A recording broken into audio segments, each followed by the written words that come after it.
Svayam Rupa Kadamayam Dadati Swapadantikam Sri Krishna Chaitanya Prabhu Nityananda Shri Advaita Gadadha Shivasadi Gaura Bhaktavinda. Este libro cancionero muy favorito mío.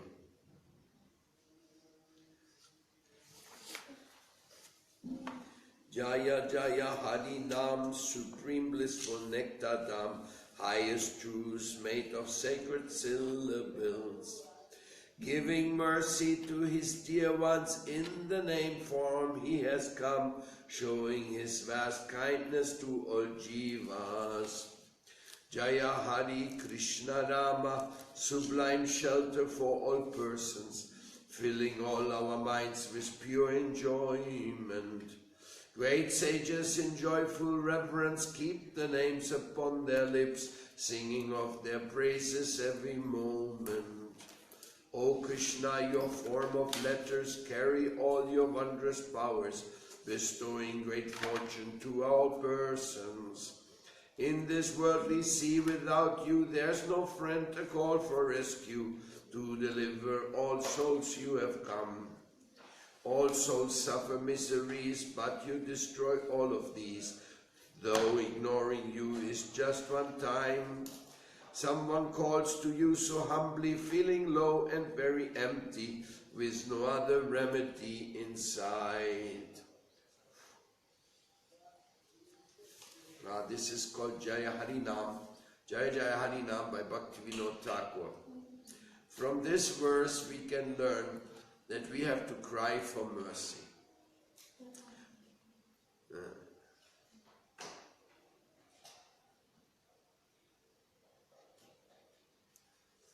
Cry for mercy is the only hope for every living being, because it's the Supreme Personality of Godhead which can save us.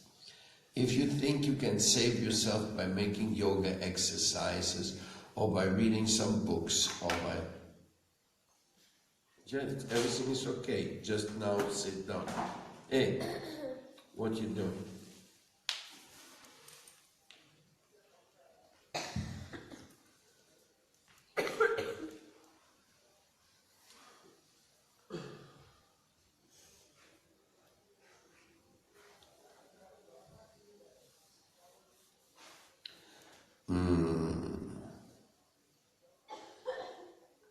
Oh Hare, getting your slight revelation vanquishes great sufferings, breaking from the subtle body easily. Bhaktivinoda says, Jaya Hari Nama Jaya, wanting your 2 feet, there I'm staying. Bhaktivinoda Thakur really reflects in a very wonderful way what it means to take shelter of the Supreme Personality of Godhead. The Supreme Lord, He is the only one who knows us. That is the first thing we have to consider. He is the only one to know you. Not even your mother and father know you. I mean, like in my relationship with my mother, I must say it was quite intimate. Extraordinary, intimate. I never fought with my mother even once in a lifetime.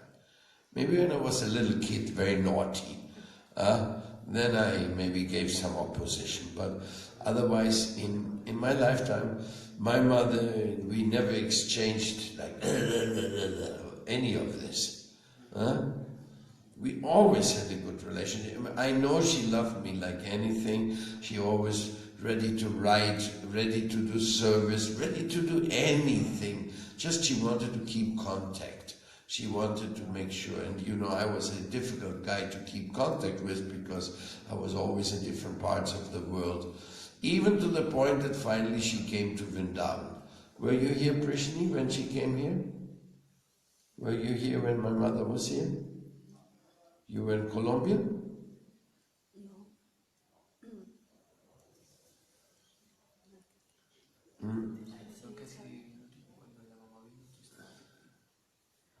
Come on, you speak English.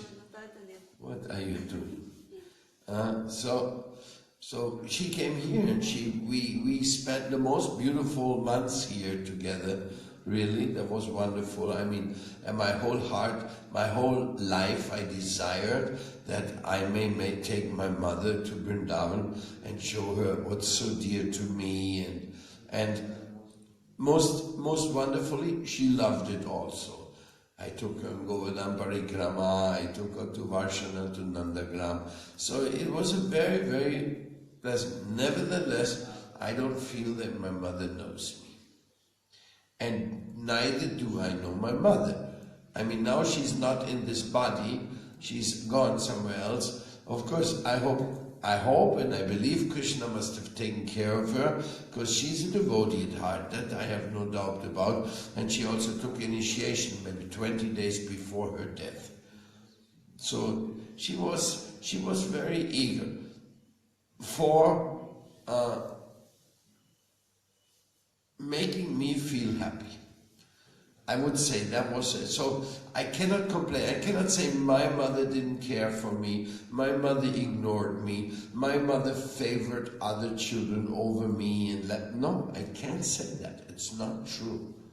My mother was such an extraordinary, wonderful mother in everything what she did for the family and for myself. So why do I say she don't know me? Because she's not the Paramatma.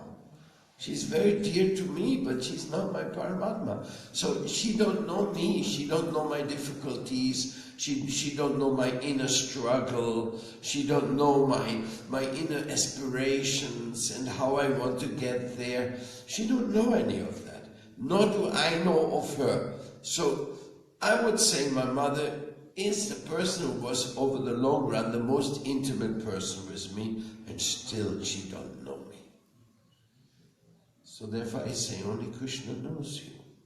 I deduct it from my own life, no?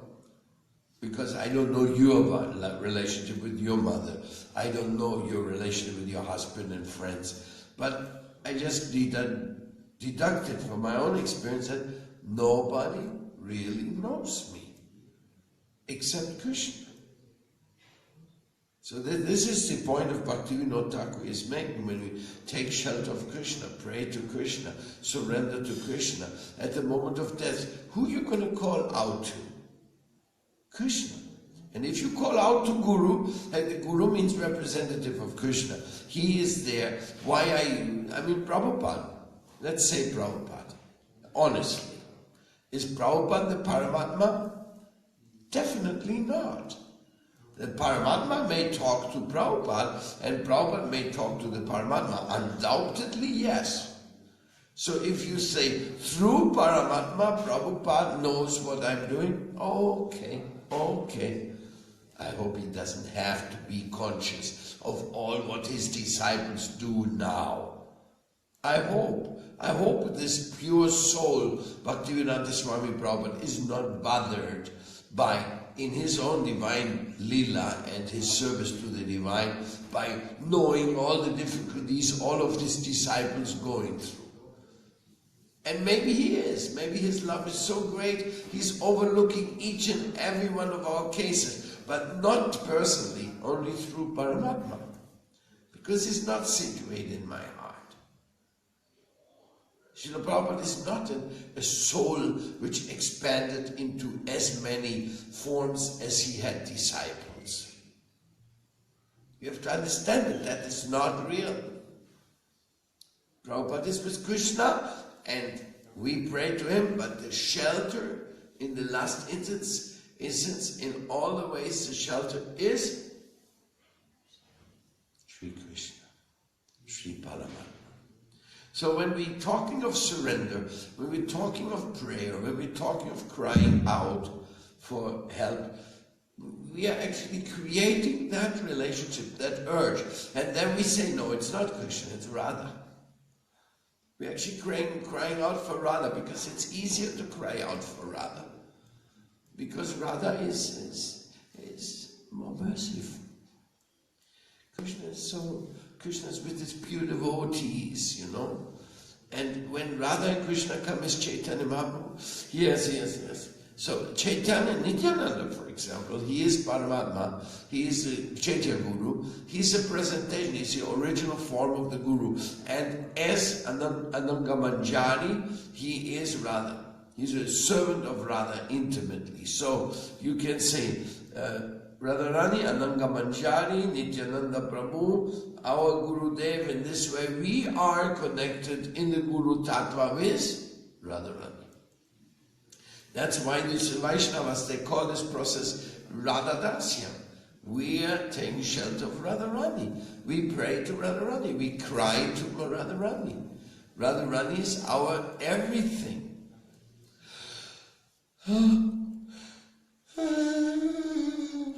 Krishna. So this is the meaning of this Harinama, Jaya Jaya Harinam. You cry for help, you cry. Who else are you going to cry for? Are you going to cry for other kirtaniyas? Are you going to cry for your Midanga player or cry for your kartal player? Okay. Are you going to cry for somebody to sing in a sweet tune? Is that what you're crying for?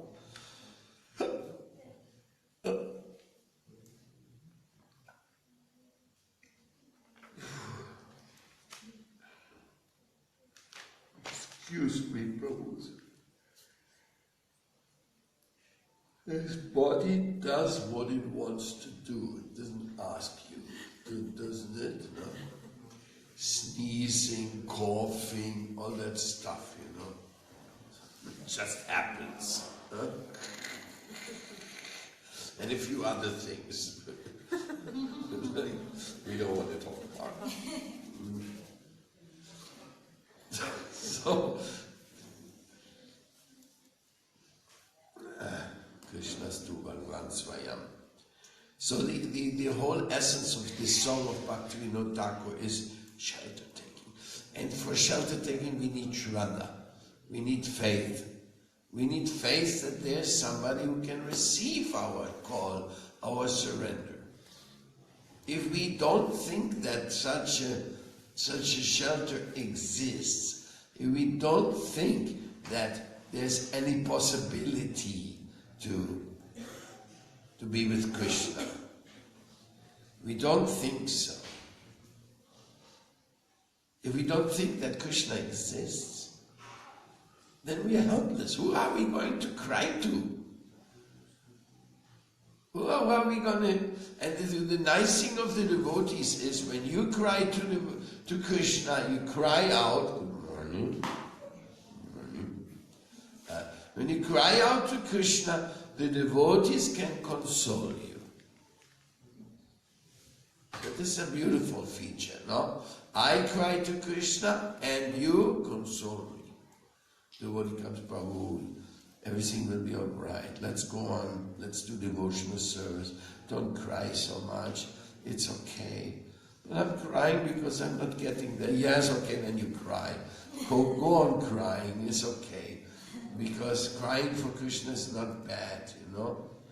So in this way, the devotees are solace.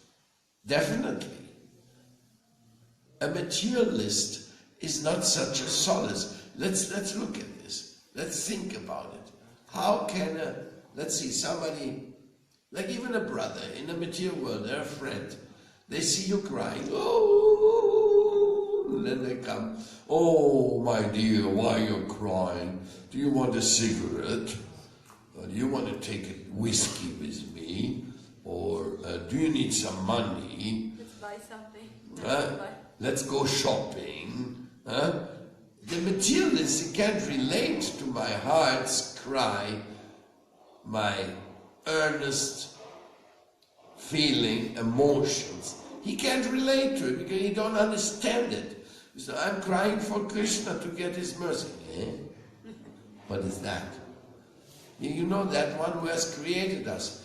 I don't know about that. I mean, maybe there is some energy above us, a little higher than us. Okay, I accept that something must be there. Well, I don't know what it is, and I don't want to relate also. I want to get here things in this world I can touch. So, a materialist console a devotee. So who can console us? It's only devotee.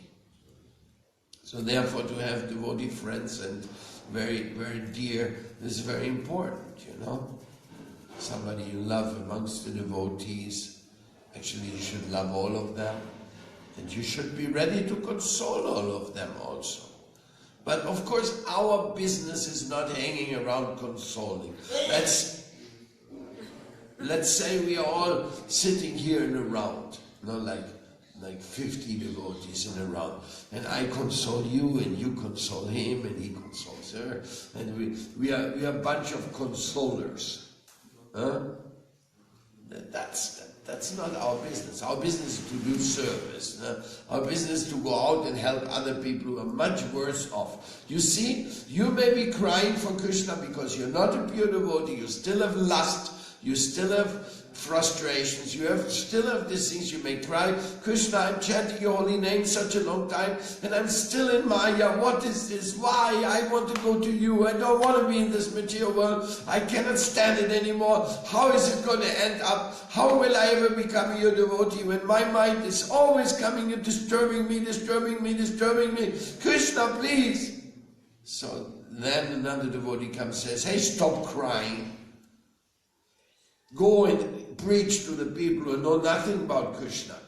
They are not even vegetarians yet.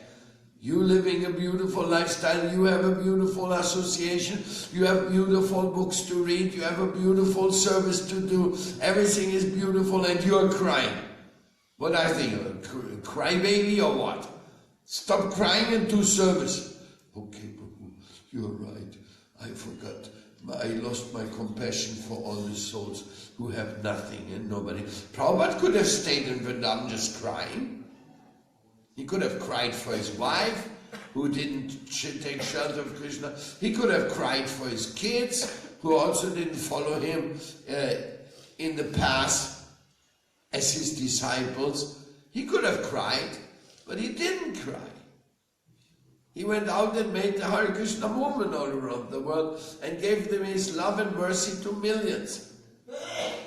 So this is a way, you know, sometimes we want to cry, and you are allowed to cry. Cry by yourself. Cry at night. Cry in your cushion.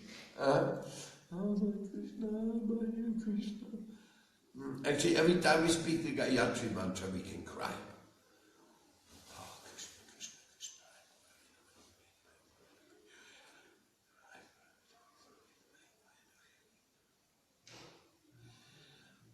Like you can cry. Divine crying is between you and God. It's not to make a show. You don't need to make any show to anybody.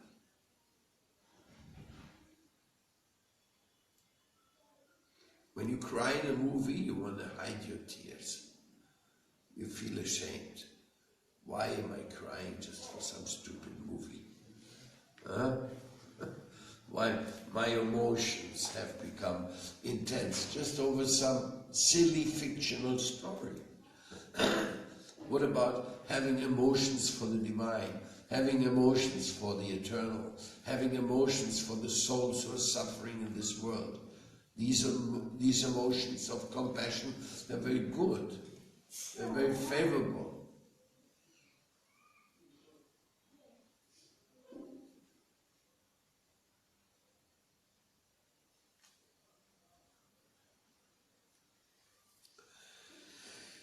That is my understanding that Krishna is the only one who knows me. Therefore, who else am I going to take shelter of except Krishna? And Krishna means Radha. Radha and Krishna, they are inseparable. Isn't this beautiful?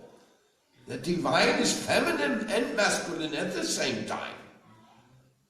The divine is not just a male chauvinistic boss of everybody. Hey, I'm the boss. You guys do what I say. That would be a concept of God. I don't know. Maybe I don't want to meet him. I mean, God is God. We have no reason to argue about it. But if God would be a big boss with like harsh chastisement of the all, you'd just be scared, no? See, in this material world, if you see that, like in China, they have 30,000 workers on the assembly line, all like this, and they have boss, perform, more, quick, otherwise no salary. Okay, you're the best, okay, you go this line, and you are bad, you go that line. Then you have the selection of the bad and the good, and you're always in anxiety, and you're doing your thing. The boss is coming. No, not quick enough. You go crazy, sitting with 30,000 people on a cell phone assembly line. Do these places exist? Those people exist. I'm not. We are living here like the king in the paradise, you know. And then, oh yes, and Hare Krishna, and please take a little charanamrita, and here's your tulsi patra, and a little sweet ball. Hey, how is life? Good. How is Yamuna Kunja? Good. Vrinda Kunja? Good. Everything is good. And how you are? And how you slept? Did you go to Mangal Arti? No, I was feeling a little pain in my leg. Okay. And did you go to class? Late. I came late. And did you go to Prasham? Yeah, I do go to Prasham on time. Yeah. Okay, I understand. You must be in paradise. You must be the mangoes must be dropping from the sky, and there's mango juice everywhere, and I don't know where you are. You must be in paradise. But can you appreciate paradise? Can you understand what it means to stand in an assembly line and just to pay your rent and to get your bowl of rice to eat, and maybe pay the school for your children so that they be trained up to be stupid? Because the school is stupid, the education is stupid, and your child is going to be stupid from that. So, what is this all about? And then they have no values and all that. Anyhow, we have such a good life, but we have to have compassion for those and do work for those who are not having anything. Otherwise, we lose this at some point. This is not granted forever. Our lifestyle is not granted. You have to re-earn it yourself every day by being such a wonderful person in Krishna consciousness that Krishna wants to keep you around.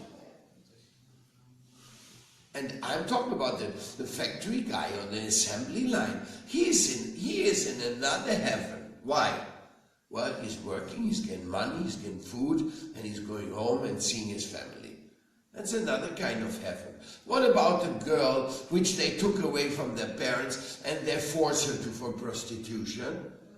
And if she not want to do what they say, they go and whip her with something, and she's like a slave of them. What about the so many people in the total anxiety, in the lowest level of material sufferings? Or what about those who don't even get a plate of food at the day? The day is coming to an end, there is no food. So they think, what are we going to do? All these people sitting there in fancy hotels, eating feast, and we don't have even a plate of rice to eat. And what about those? Have you ever starved in the temple? Have you ever experienced that there was no prasad and nothing? Have you ever experienced sleepless nights because people didn't let you sleep? Because they wanted to torture you or exploit you? We don't know anybody. We have forgotten the world of misery, and that's dangerous. If you forget the world of misery, it's dangerous, because then you may not be so cautious. And the world of misery will come and say, hey, we are still here. The world of misery is still here. Colombia, for example, the guerrilla people, this is so absolutely horrible. These kids, you know, many of the kids in the guerrilla, they have been kidnapped from their homes. I have had cases where the guerrilla came to our homes in the country and took the children with them. Prabhu Rupa lost one of his sons to the guerrilla. Another one, a devotee, he was on a bus on a bus traveling from Quito to Cali, he never reached Cali. Here in India also, all the cheap things in the market are made by enslaved Chinese. Huh? All the cheap things in the market are made by enslaved Chinese.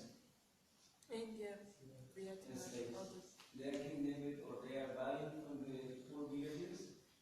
They are bringing to Delhi and they are enslaved. They can walk. They are in a small place and they do things like that. Enslaved. Well, such exploitation exists undoubtedly. So much misery is in this world, and Srila Prabhupada has opened us the door to the absolute opulence of the devotional world. But whatever is the reality, the most important part of that reality, he gave you a way to talk to God. By the mercy of the Guru, by the mercy of Krishna, he invited you to talk with him. Now you can work for Krishna. Now you can talk to Krishna. Now you can offer your energy to Krishna. Like when a devotee goes on Sankirtan or distributes magazines or anything, he offers his result to Krishna. Now you can clean the holy dham for Krishna. You're so lucky. Do you know, anybody who has been a Sankirtan devotee, and I want to offer today, here on this moment, my total respect and love, all the devotees who are going on Sankirtan in this marathon, and in all the marathons in the past, because they go and approach the people who know nothing about Krishna and ask them, can you please get this book? Can you please join this family? Can you please take prashad? Can you please listen to this class? Can you please become our friend? Can you please become a member of our family? Can you please help us any way you can because you're so talented and young and la la la la? Huh? Can you please? That is what the devotees do when they go on Sankirtan. They're begging the people. So therefore, my own title I chose as my favorite one is a beggar of love.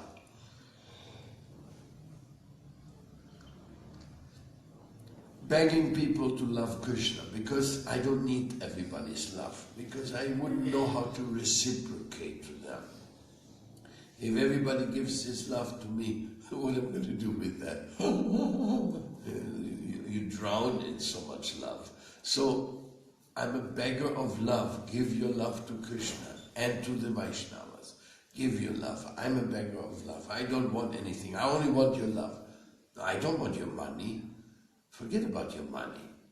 If you love somebody, your money goes with you there. That's clear. But otherwise, what's the use? So we are in a paradise and we forget it. We really forget it, and we are in total paradise. Rather we become envious with others who may have more privileges than us. That's another thing. Oh, the envy which makes us sick because we think he has, she has, they have, I don't have, this one and that one. Oh, in this way, our world is sometimes becoming a crazy misery for no reason.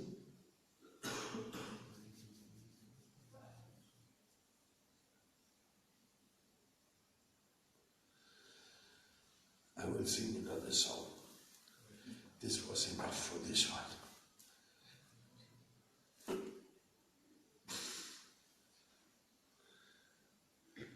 Clip is not that good.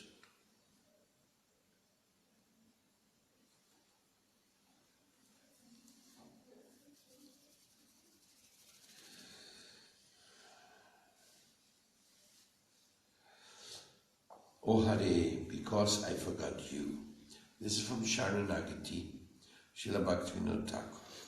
Hare means Radha. Actually, he's singing to Radha. Oh Hare, because I forgot you, the disease of ignorance afflict the taste that's bitter. The pure name of Krishna does not taste good to me, occupied by sensual pleasures. If I take each day with love and honor your holy name in kirtan, like candy medicine cures disease at the root, gradually Hari's sweet taste comes. By my own misfortune, I have no affection for your name, O Lord of kindness. The 10 offenses are my misfortune. How can I get rid of this? Each and every day, if I sing your names, gradually then by your kindness, my offenses will go, taste to your names will grow, and the sweet name drink I'll relish. Hare Tomare Buliya Avidya Pidaya Pidita Rasa Mora Krishna Namashuda Ballo Nailage Vishaya Shukate Mora Pratidina Yadiyadara Koriya Sename Kirtanakari Sita Pallayeno Nasiro Gamula Kramisvadu Hayahari Durdaiva Amara Sena Madara Nahaila Dayat Moya Dasha Parada Amara Durdaiva Kemana Haivekshaya Anudina Yena Tavana Margai Kramete Kripaya Tava Aparada Yabe Namaruchi Have Ashvadiva Namasava. It's such a beautiful song, and it so clearly says what's the problem. If you don't know the problem, I know the problem. What's the problem? My offenses are the problem. Making so many offenses, having such a nonsense mentality, so many difficulties in me, so this is giving me trouble, and the taste of the holy name is not there. I don't feel that I can chant the holy name constantly. I don't feel I can do seva constantly. I always want to go to the market and do some shopping. I always want to look at the mirror and think, what am I going to do with this beautiful face I have? Well, it's not that beautiful, but well, anyhow, that's all I have. So, what am I going to do in this world? Anybody's look at my face is going to tell me how beautiful you are, how handsome of a person you are. Or nobody's going to say that. And they're going to say other things like, get out of my way. That is that nobody calls us ugly frog or something, you know. Tell them, what would you feel like? People say, hey, she looks like a crocodile. and you would feel very, I mean, sometimes you may make a fun of something, yeah, but sometimes it's funny, but it's really, people don't like to be compared to crocodiles or elephants or hippopotamus. Or I mean, nothing against the hippopotamus. They're very powerful and beautiful beings, no? I mean, or rhino. What about a rhino? You know, this big, heavy stuffed guys with this big nose. and with the nose, and if they poke you with that nose, you're finished.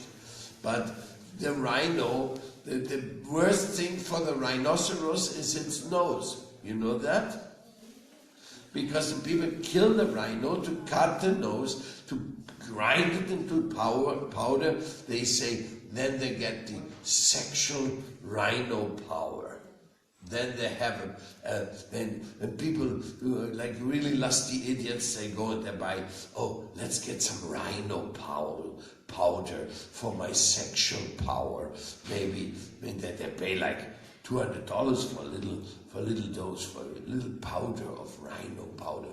And the poor rhinoceros was killed because they wanted to cut the nose. So sorry, I don't want to have a rhinoceros nose either, you know. No, thank you. And I don't want to be compared to rhinoceros either, you know. They almost look like military tanks, you know. Like a rhinoceros with this big thing, and he runs. It looks like a tank is going through the area, you know. Everybody will be afraid.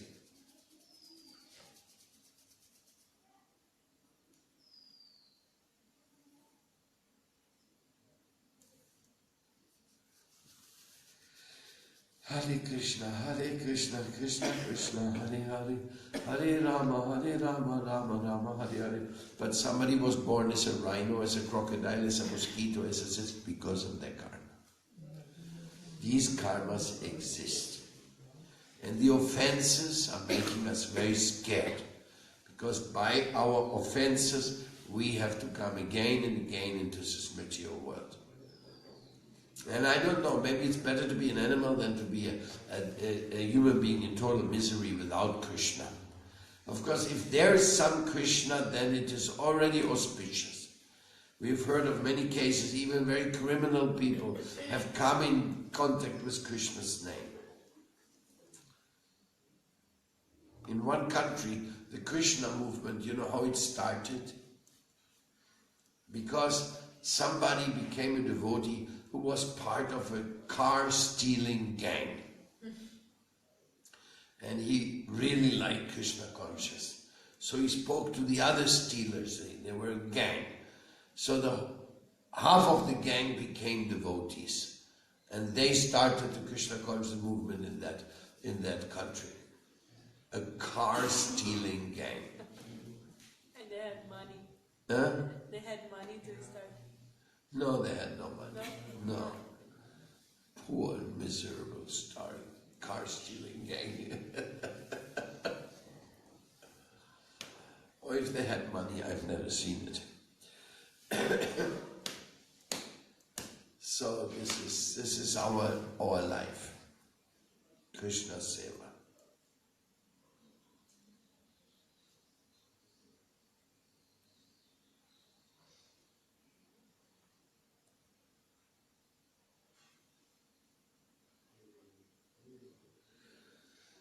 Any questions? I'm always happy with this book. It gives you so many beautiful songs of Krishna. And in English, you know, it's really sweet, really sweet. When will I call out, O Gauranga? Eating and sleeping, caring for the body, giving up this with detachment. Eating and sleep. Anybody ready to give up that? Give up eating and sleeping. It's only possible when love has come so intense into you that you forget about eating. Like sometimes when there is a big danger of somebody you really love, you can forget about eating that moment. You don't care about eating now. If somebody says, please come down, sit down. No, I have my job to search for this person. Any questions? Okay, then we go on, so we have everything on time today, we don't delay. We make simply a 5 minutes kirtan and then prasadam, and then off we go to Belwan. Belwan, the Khichdi festival today, with Hiranya Plastipu in action. A nice winter day, we have actually nice fog, so it's really going to look like Belwan in the winter.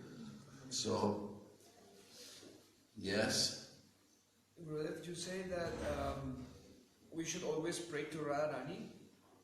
for the mercy and for anything we need to the spiritual path, but we can ask and we can pray to Krishna too for the same things, or we always have to pray to Radharani to get the mercy? No, come on. When you pray to Radha, you pray to Krishna. When you pray to Krishna, you pray to Radha. They are inseparable. So there's no hard and fast rules how to pray and who to pray to. But the fact of the matter is that only God knows what you're doing and what you're praying. And what? Like sometimes I feel I'm here. What? Sometimes I feel I'm here in Vrindavan. So many things going on, and I don't even know why I'm here and what brought me here. But I don't want to leave. And That's I don't good. know. That's good. And You're lucky. But maybe you have to leave for doing more service somewhere. yes, but like Because for Krishna world, the Krishna world is not restricted to the physical Vrindavan. Our Krishna Vrindavan is everywhere. I mean, In Krishna conscious. Vrindabhumi, in Bhakti Dham, in Sao Paulo Mandir, in Varshana, in Ekotuli Park, our Krishna world is everywhere. That's our luck. So we can be very happy doing seva in the foreign countries, and we can be very happy doing service in India. I mean, it's exotic.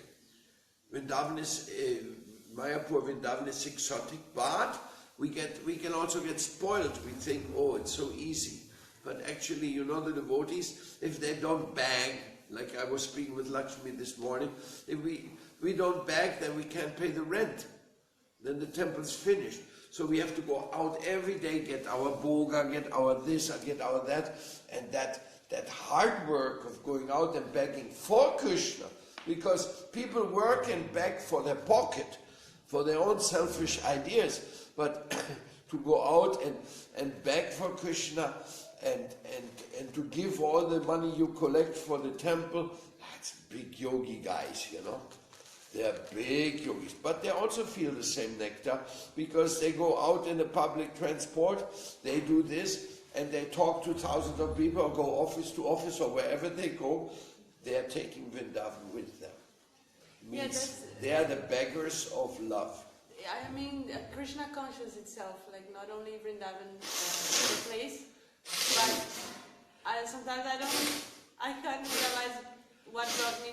I feel so merciful actually, but how I came here, like to Krishna conscious, to meet the devotees, and I have no. But I know why. Because you're an eternal servant of Krishna. And Krishna has been waiting for you so long time. And this time he catched you. He caught you. This time. But because he loves us, that's what I have no other. I can say the same thing. What the heck brought me here? My God. And Prishni, what brought her to India? To India. And I brought so many people to India. And I have not met one person I brought to India who told me why you did bring me to this horrible place. Not one. Have you met anybody, Prishni, who came from South America and said, why you have brought me to this horrible place? Huh? No, you have to speak English. We are speaking English here. Gandharvika. Have you met any devotee who said, why has Prabhupada brought us to this horrible place? Huh? Nobody. This is absolutely wonderful. A wonderful place. A unique experience.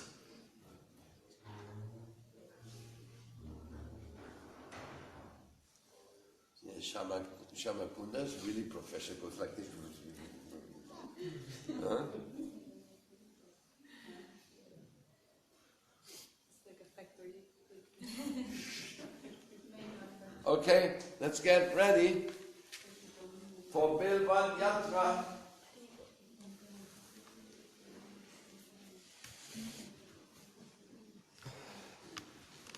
Sankirtan ki jai. Sankirtan devotees ki jai. Jai. Victory for Ram.